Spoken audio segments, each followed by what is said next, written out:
What if I told you Hitler's true war wasn't fought on battlefields, but in the shadows of the unseen world? That behind every symbol, every ritual, and every conquest lay a secret so dark it was never meant to be uncovered. In this video, we'll descend into that forbidden world, where ancient gods, lost relics, and occult sciences converged into one terrifying pursuit. Because what Hitler truly sought was not victory, it was power beyond the human realm. And to find it, he sent his most trusted men across the world, from the icy plateaus of Tibet to the burning sands of Egypt, when forgotten caves of France and Finland carved with ancient symbols, to the frozen depths of Antarctica itself, chasing whispers of a knowledge that could rewrite existence itself. This is Hitler's obsession and the sinister world of the occult. It was the 18th century when an English writer named Sir Edward Bulwer Lytton wrote a novel titled The Coming Race. In this novel, Lytton spoke of a mysterious race, a people who had discovered the secret to harnessing a special kind of power or energy. He called it Vril. By mastering the energy of Vril, this race became a master race, a civilization that ruled over all others through its technology, strength, and knowledge. Now, on the surface, it was just a novel. But Sir Edward Lytton was no ordinary author. He was the man who once said, "The pen is mightier than the sword." And indeed, his words proved prophetic. Because from this one story, from this single idea, was born a belief that some hidden powers, some lost sciences, could grant a nation dominion over the rest of the world. That idea struck so deep that by the late 18th century in Germany, a real group emerged, calling themselves the Vril Society. Most members of this group were women who never cut their hair. Among them was a leading member named Maria Orsic, perhaps the most beautiful and the most intelligent of them all. Maria believed that the right to rule the world belonged only to one specific race, a race whose hair shone like the sun, skin was white as snow, and eyes were blue like the ocean. In simple words, the Aryan race, those who had learned to harness the power of Vril. And this is where the story takes a fascinating turn. Not long after the formation of the Vril Society, another man appeared in Germany, a man who, in many ways, was deeply inspired by Maria's ideology. That man's name was Adolf. Adolf Hitler was obsessed not just with conquest, but with something older, something hidden.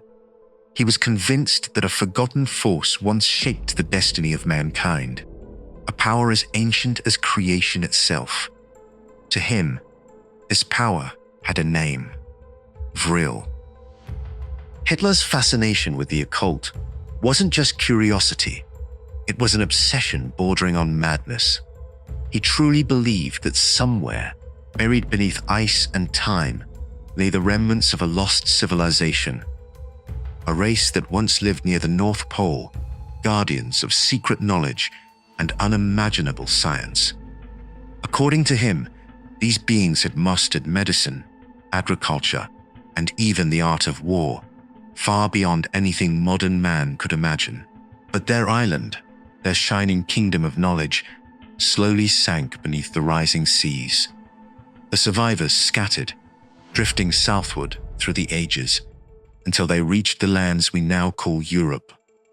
Over time, their blood mixed with the people of the continent, and from their lineage, Hitler believed, arose a new race, the Aryans. To him, they were not merely men, they were echoes of the gods that once ruled the North, and his mission was not to create them, but to awaken them.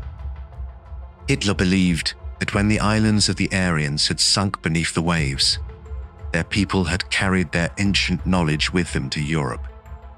They did not settle in a single place, but spread across the continent, and with them, their secrets, scattered far and wide. Now, here's the intriguing part. In his relentless quest to uncover these lost sciences, Hitler was not alone. He had 12 generals, each loyal and capable, and among them was Heinrich Himmler. Listen closely. Both Himmler and Hitler shared a deep, almost fanatical fascination with the occult. So much so that when Hitler rose to power in 1933, just 2 years later, in 1935, he and Himmler established a secret organization, the Ahnenerbe, a society dedicated to uncovering the ancient, hidden knowledge of Europe and using it to reshape the world. The members of the Ahnenerbe were personally selected by Himmler himself. He ensured that each one belonged to what he believed was the pure Nordic bloodline: tall stature, fair skin, golden hair, and piercing blue eyes. Even their marriages were regulated. They were only permitted to wed women of Nordic descent, to preserve what Himmler saw as the essence of an ancient, divine race. But what the Ahnenerbe did next would forever stain the pages of history. They began launching expeditions across Europe, one after another, searching for traces of ancient occult knowledge, lost sciences, forgotten relics, anything that could help them unlock the power to rule the world. Their first mission took place in 1935 to the frozen lands of Finland. Its purpose? To track down sorcerers and witches who were said to still practice the ancient occult arts. But soon, they discovered something strange. These people truly existed. They lived in remote Finnish villages, yet they never allowed themselves to be photographed. So instead of sending a photographer, the Ahnenerbe dispatched an illustrator alongside the team. After some careful digging, his name finally surfaced. He later recalled, "My superiors gave me strict orders. Observe everything. What they wear, what they read, how they sit, how they walk, how they chant. You must remember it all, and then draw it." And accompanying them was also a music expert, tasked with recording the chants and mantras of these mystics, to later study the rhythm and resonance of their hidden power. Then came Ahnenerbe's next mission, an expedition deep into the ancient caves of Sweden. Inside those caverns, they discovered mysterious symbols carved into the stone walls, markings so old that even the team's historians couldn't trace their origins. To preserve them, the members of Ahnenerbe carefully plastered the cave walls, creating molds of the engravings. These casts were then sent back to their headquarters in Welsburg, where scholars and occult researchers began their painstaking analysis, trying to decode what ancient knowledge these symbols concealed. By the way, before I tell you what those symbols actually revealed, you need to understand something remarkable about Ahnenerbe's missions themselves, something that might change how you see history altogether. Then, in 1938, Ahnenerbe launched what would become one of its most ambitious expeditions yet, a journey to Antarctica itself.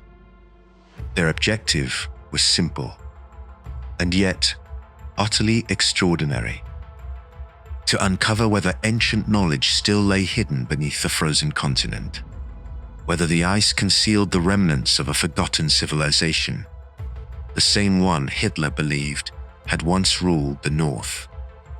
But that was only the beginning. Their next destination would lead them back into the heart of Europe, to France, and into one of the most mysterious cave systems ever discovered, the Grotte des Trois Frères, or, as the locals called it, the Cave of the Sorcerer. You'll remember this place well. Inside its dark chambers lies a 13,000-year-old painting, a strange, haunting image of a being that seems to be both man and beast, At first glance, it looks like a stag, but when you look closer, you realize its hands are human, its legs are human, even its face bears the faint outline of humanity, and yet its posture, its presence, is undeniably animal.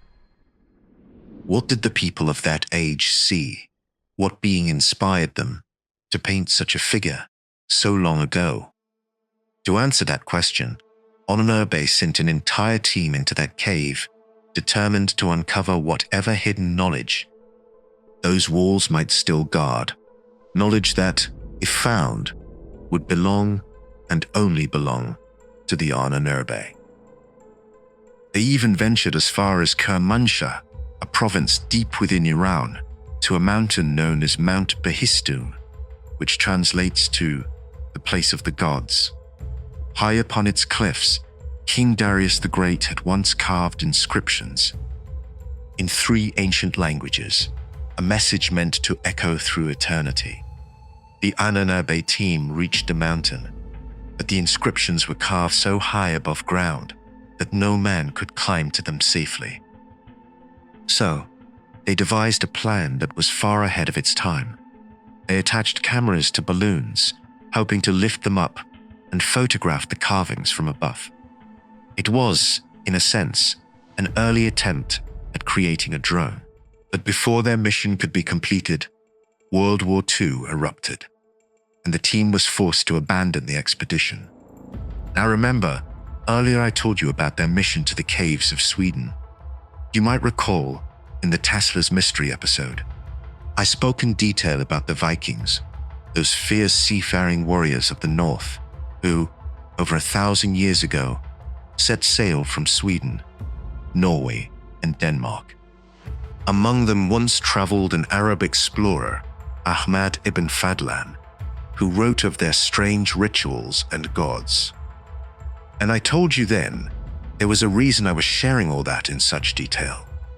Because later, that very knowledge would resurface, right here.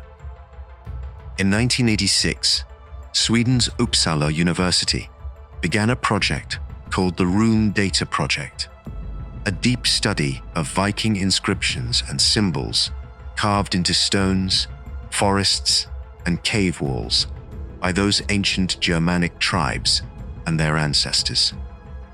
Those same markings are known today as the ancient runes, symbols that once carried the secrets of power and which the Ahnenerbe had spent years trying to reclaim. In the archives of the Rune Data Project, there exists a catalog entry labeled D-357. It refers to a single ancient stone etched in the language of the Elder Runes.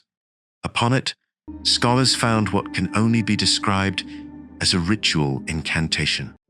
The inscription speaks of a ceremony, one that demands the sacrifice of 9 goats and 9 horses.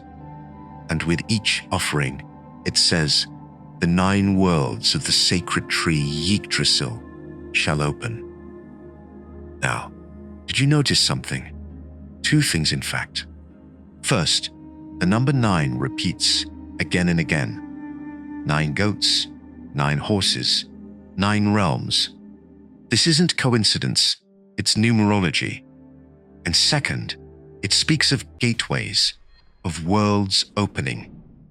And that was the reason the Ahnenerbe had sent its expeditions deep into the caves of Sweden. They were searching for these ancient hidden sciences, for the mystical codes of numbers and symbols that claimed to open doors to other worlds. And let me tell you, those caves truly did hide something far beyond ordinary knowledge. And now, let me tell you something truly extraordinary about these runes. Over the past 30,000 years, across the caves of Europe, ancient humans carved a series of mysterious symbols, markings that have survived the erosion of time itself. Some of these signs we've managed to decode, but there are 32 symbols that remain completely unexplained. These 32 appear again and again in caves separated by hundreds of miles, drawn by people who never knew each other, yet somehow shared the same strange language of shapes. Among them are zigzags, spirals, triangles, and dots, symbols simple to the eye, yet profound in pattern. If they were mere decoration, we would see variation, evolution, across millennia, but we don't. These same forms appear identical, repeating, as if conveying instructions in a hidden code, as if someone, thousands of years ago, was trying to leave behind a message, a secret knowledge written in the language of symbols. And it was this very mystery that drew the Ahnenerbe to Sweden again and again, their agents convinced that within these 32 forgotten signs lay the keys to ancient knowledge and perhaps to the power once held by the gods themselves. And let me tell you this, whatever they found there, it deeply affected them. I say this for two reasons. First, because Heinrich Himmler once said to his personal physician, "You'll see, soon the old Nordic gods will be worshipped again. We are gathering the scattered stones to build a temple where you will find the answer to every question." In other words, he believed they were reassembling the fragments of ancient Europe, collecting the forgotten knowledge of the gods, to unlock the secrets of existence itself.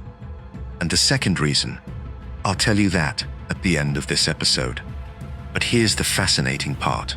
The Ahnenerbe weren't only obsessed with occult knowledge, they were also desperate to find sacred relics, artifacts they believed held the divine essence of lost civilizations.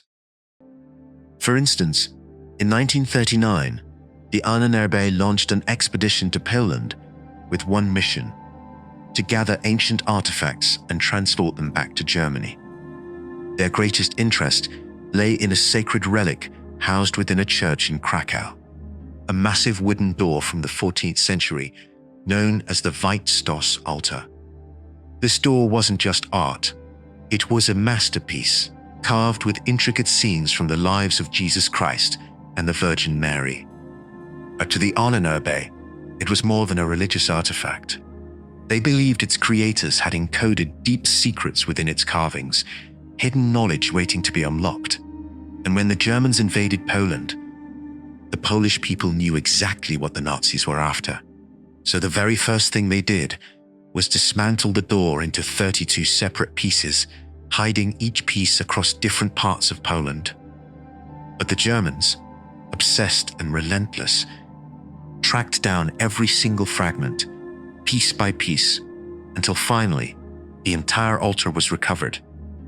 They loaded it into 3 military trucks and sent it straight to Berlin, where it was hidden deep beneath the cellars of the Reich. Their plan was clear. Once the war was over, they would begin a full investigation to uncover where this door might lead them and what truths had been sealed within its sacred wood. Then there was the Crimean operation. The Ahnenerbe unearthed 72 chests filled with ancient artifacts, each box containing relics and items that, according to their records, belonged to the forgotten ages.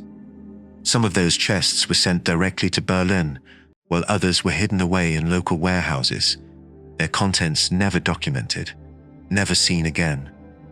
And what became of them is a story wrapped in silence and ash. But among all the sacred relics that fascinated the Ahnenerbe, there was one in particular, a piece of cloth that obsessed them beyond measure. It was called the Bayeux Tapestry. Now understand, this wasn't just a piece of fabric. It was a story woven into time itself, an embroidered chronicle nearly 1,000 years old, stretching an astonishing 230 feet in length. Woven in colored threads upon linen, it depicts the events between 1064 and 1066, culminating in the Norman conquest of England. And yet, after 1,000 years, its colors remain unfaded, its fabric untouched by decay. The Ahnenerbe believed this tapestry was more than a historical record. They believed it was a coded map, a celestial script containing the astrological secrets of how England was conquered.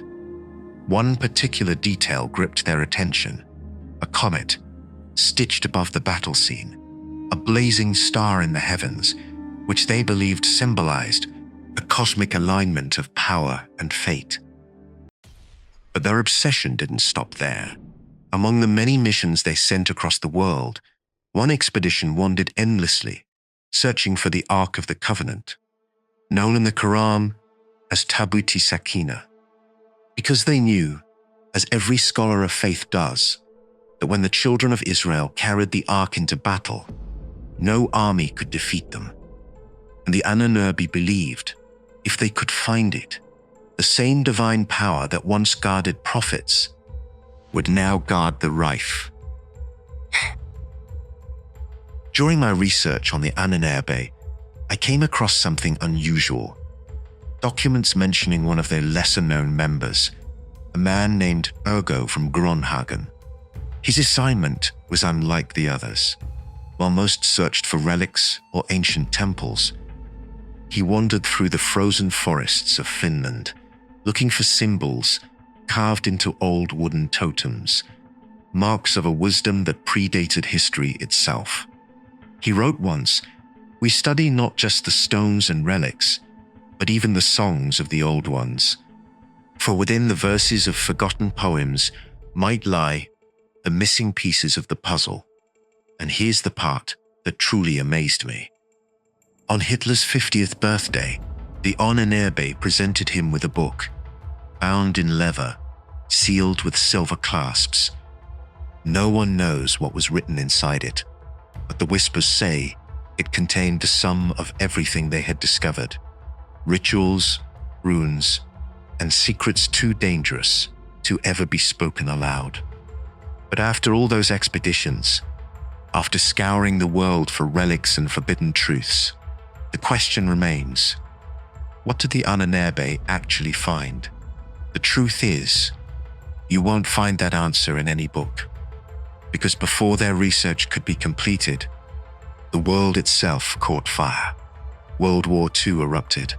The Red Army began closing in. The walls of the Reich started to crumble, and the Ahnenerbe, those secret keepers of forgotten gods, began to vanish into history's smoke. And do you know what they did next?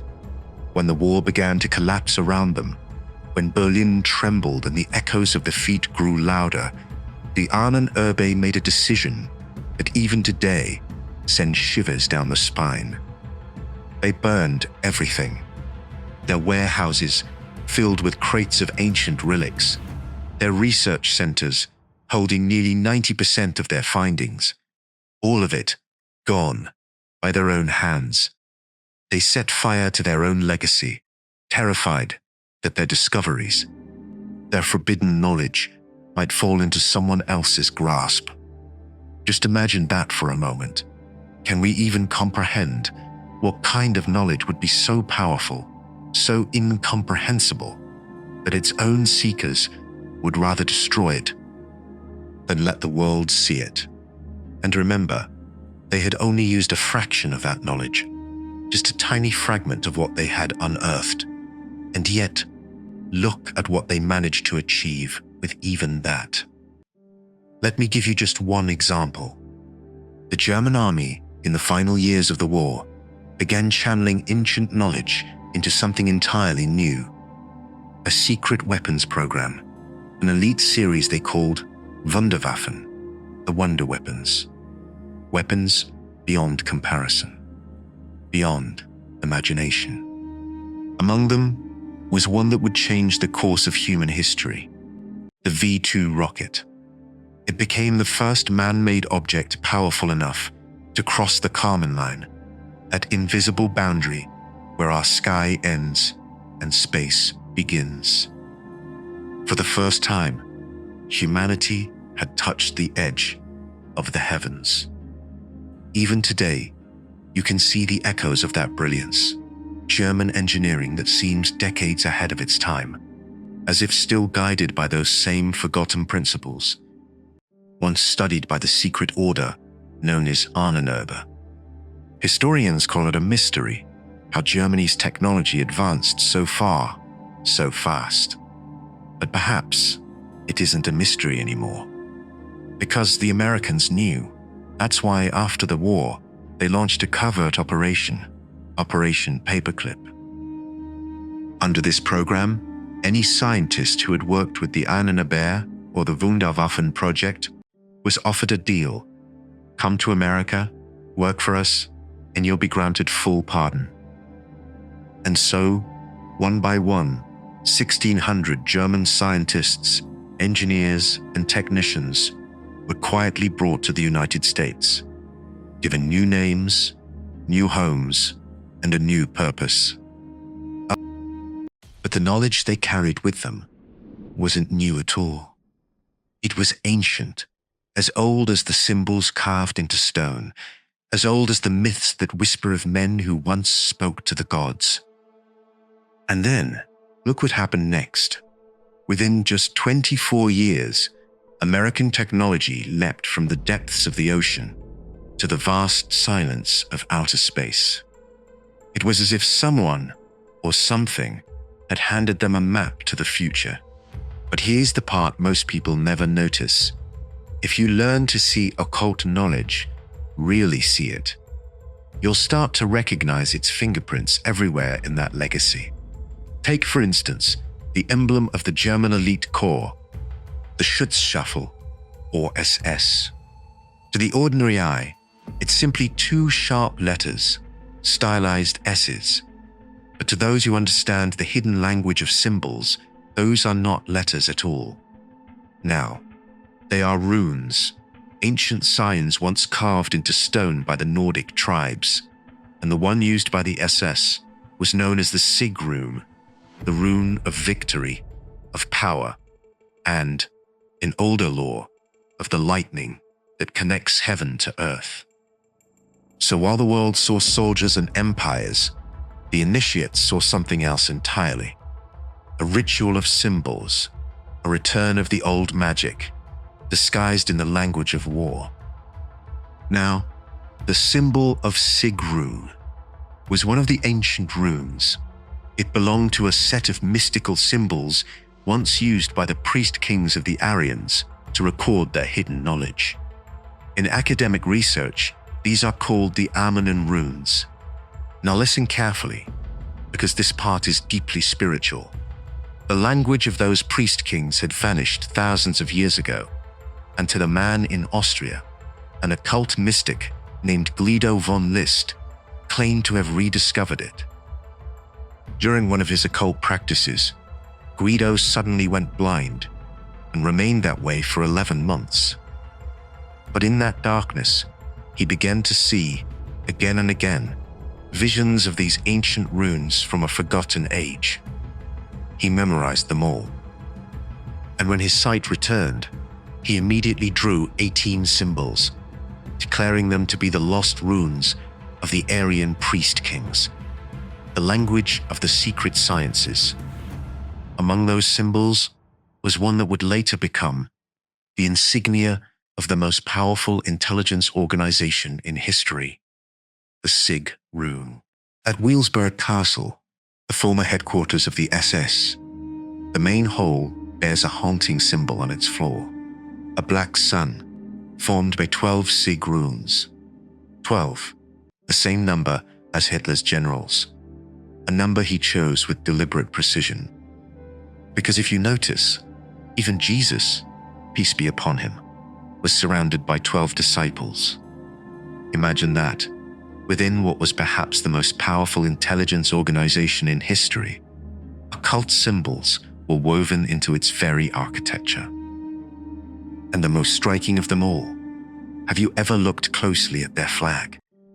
That symbol, bold and unmistakable, is one of the most recognized emblems in the world. It is called the swastika, and you might think it's just a mark, just a design. But as I've said before, every single word I'm telling you carries meaning. Do you remember Uppsala University's rune data project? Take a look. This is the catalog entry DR248, a stone discovered in Denmark, engraved with ancient runes nearly 1200 years ago. And look closely. See which occult symbol appears upon it. The same symbol that appeared elsewhere in Iran's mountains, where the Ahnenerbe once ventured. Back then, I only told you that they had gone to study King Darius's inscriptions on the sacred slopes of Mount Behistun. But what I didn't mention is that they also climbed the mountains of Koshad, where, 7,000 years ago, someone carved the same symbol upon the sacred rocks of Lac Mazar. And guess what?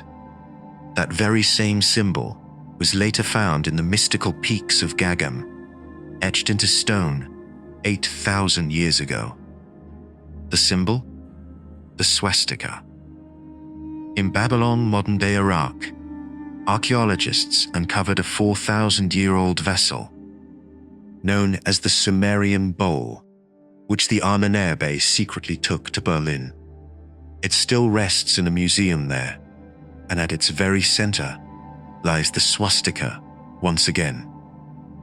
And where was it found? In Babylon, the very land where the two angels, Harut and Marut, were said to have been sent down with the knowledge of magic. The land of occult wisdom, Babylon. From Gilan, Iran, an excavation revealed a 1,200-year-old necklace, and between its joints, the swastika again. From Mohenjo-Daro, Pakistan, 2,000-year-old seals, each engraved with the swastika. On the ancient arches of a temple in Chechnya, the same symbol. And even on Greek coins minted 2,500 years ago, there it is once more, the swastika. In 1366, there lived a man known as the Keeper of the Wardrobe, the one who oversaw every affair within the English king's court. His name I found recorded not only in royal archives, but in books of occult knowledge as well. Edward Eferd. And on his coffin, engraved into the stone, is a symbol you now know all too well, the swastika. Do you remember those 32 mysterious symbols found carved across the caves of Europe, the ones whose meanings still elude us?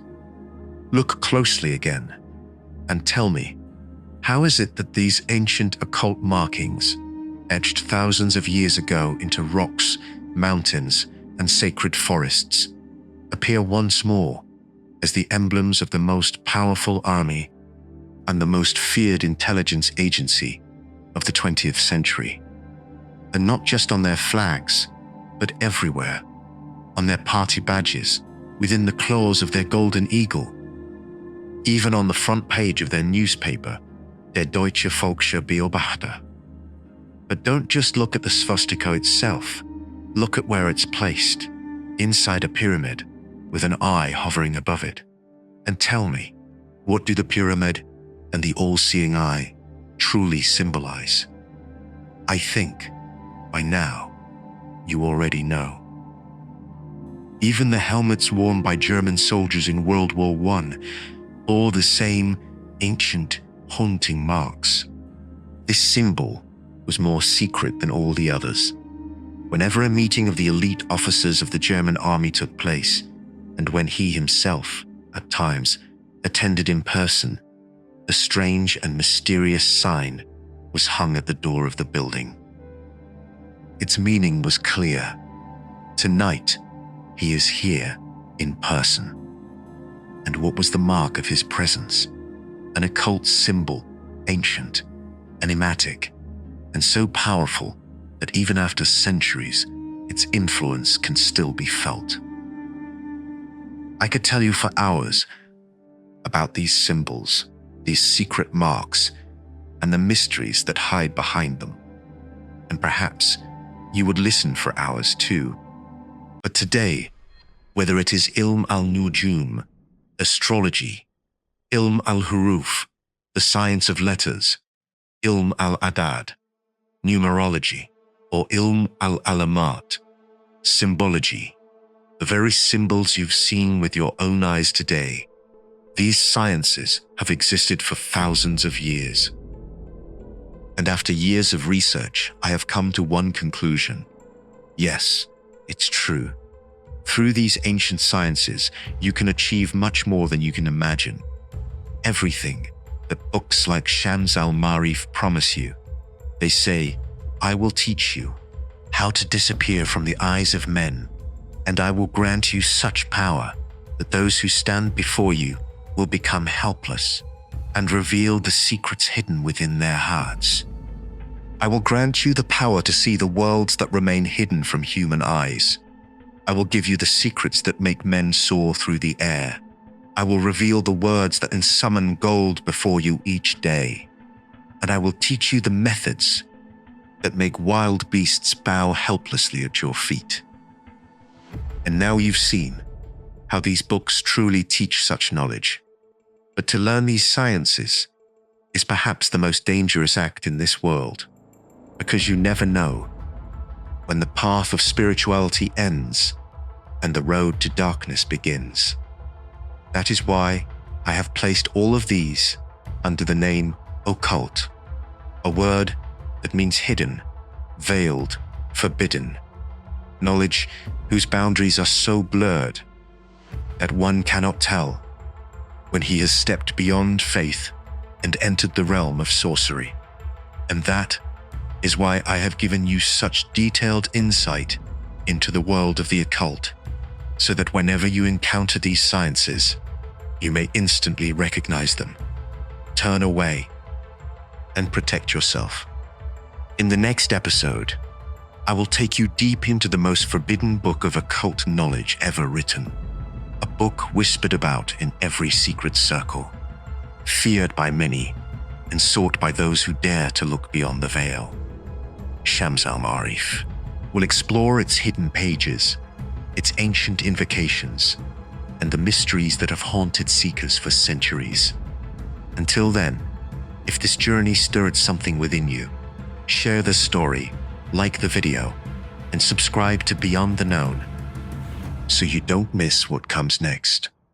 Because what lies ahead is darker, deeper, and far more powerful than anything you've heard so far.